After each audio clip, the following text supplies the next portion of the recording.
back to our channel. Yet another video here at the Crescent Hotel. This is an awesome place. I guess I should know because I chose to set one of my books here before ever even visiting. Shadow and Stars. If you haven't read it, it is on Wattpad for free. So we decided to come here because of Shadow and Stars, because fell in love with this place from afar. Never had been here, not even, I don't think, no, I've never been to Arkansas. Well, passing through, that's it. Never been to the Ozarks. So this is pretty cool. It's been really amazing, honestly, to be here and see the things that I wrote about kind of come to life. It kind of makes me want to cry. I know, and we got the coolest room here. It's one of the most haunted rooms in here. It's Theodora's room, and we've been asking you guys.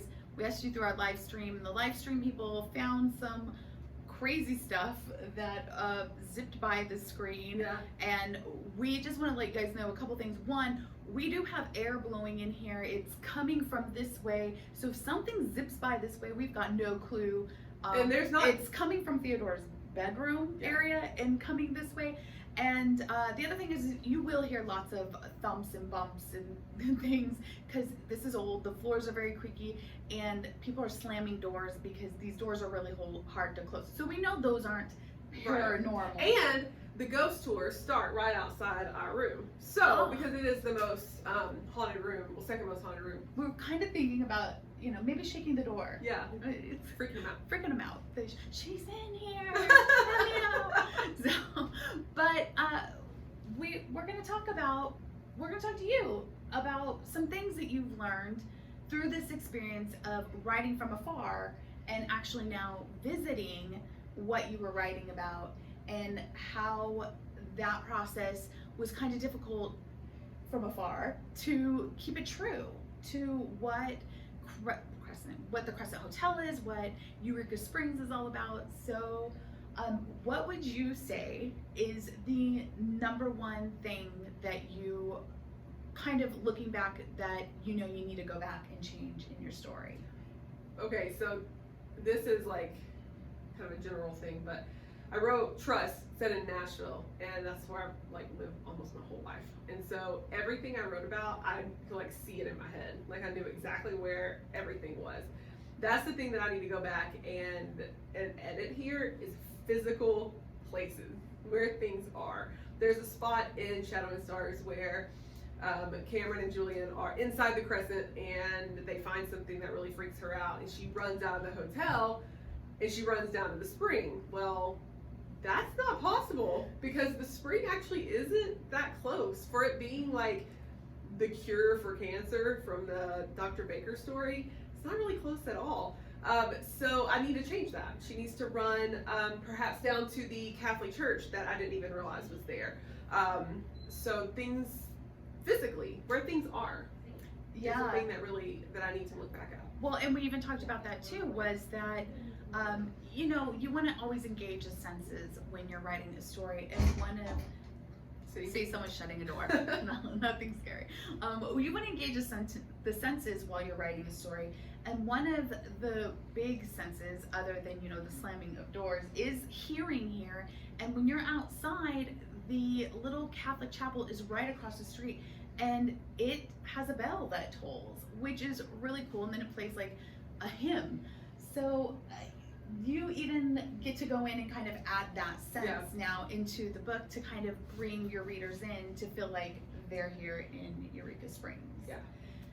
What are you looking forward to the most about changing, and why? We took a drive around Eureka Springs today, and actually we drove and walked. We walked through the little historic neighborhood down by the library, and there's so many cute little houses down there. They're all different colors and super old. Originally, I had Cameron living in a subdivision. There are no subdivisions around here that I've seen. So she's going to actually live in one of those little houses that's not far from the Crescent, which makes sense because that's where her dad works. So I'm looking forward to describing the house that I picked for her. I'm looking forward to that. I'm also looking forward to the fact that you cannot drive anywhere in this place over 20 miles an hour because the roads are and it's there's people everywhere, and the roads are busted up in parts, and it's just, you can't drive real fast. However, Julian has a Mustang in the story, and he already talks about driving fast and stuff, but I'm gonna make it like a big deal that she's never like gone very fast in her car ever, because there's no need to, like, there's nothing here.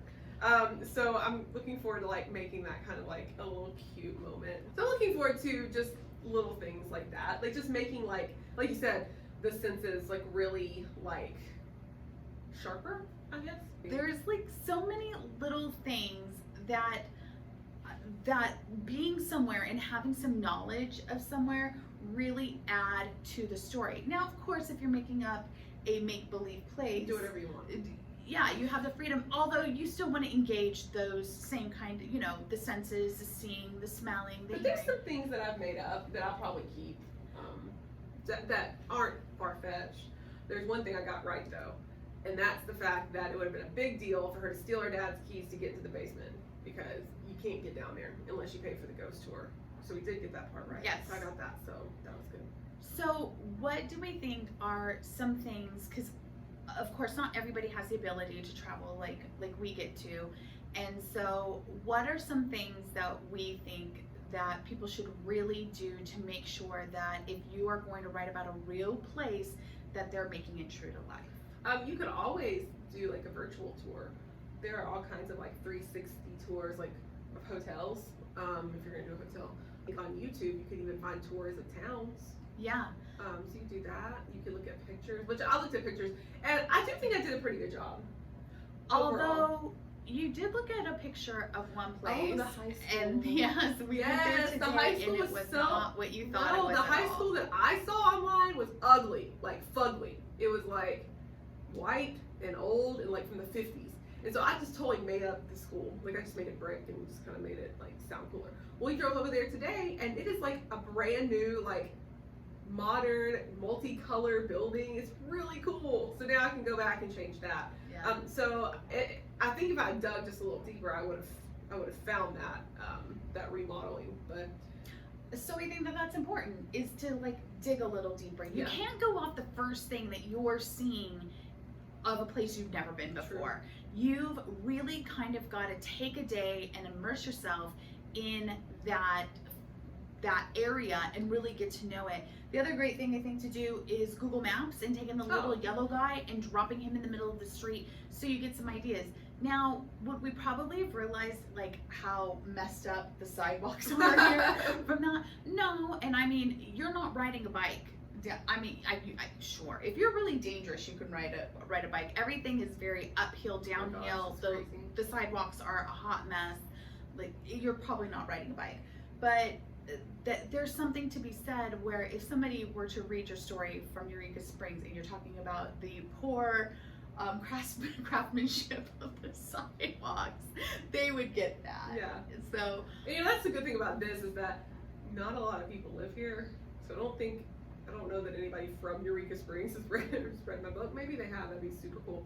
But with Trust in Nashville, I think people have even said stuff to me before, and I'm like, bro, I live here. I know what I'm talking about. And that's Yeah. cool to say, that, you know, it's very accurate. Whereas here, you know, like I said, I think I did a pretty good job. But there are those little things that I'm really excited to go back in and edit and change. the last thing that I would suggest that you guys take a look at and really think about is finding somebody that's from wherever you want to write about, whether it's a different country, even if it's using a different language. This is a great one, is using, you know, Google Translate it when you have Always somebody right. that you're using a language over and over again in your story is not at all a reliable source. You really need to find somebody that speaks that language. I've done that with Italian, and actually had somebody with Italian after I wrote a story say, hey, I speak Italian, I'd like to help you fix these phrases.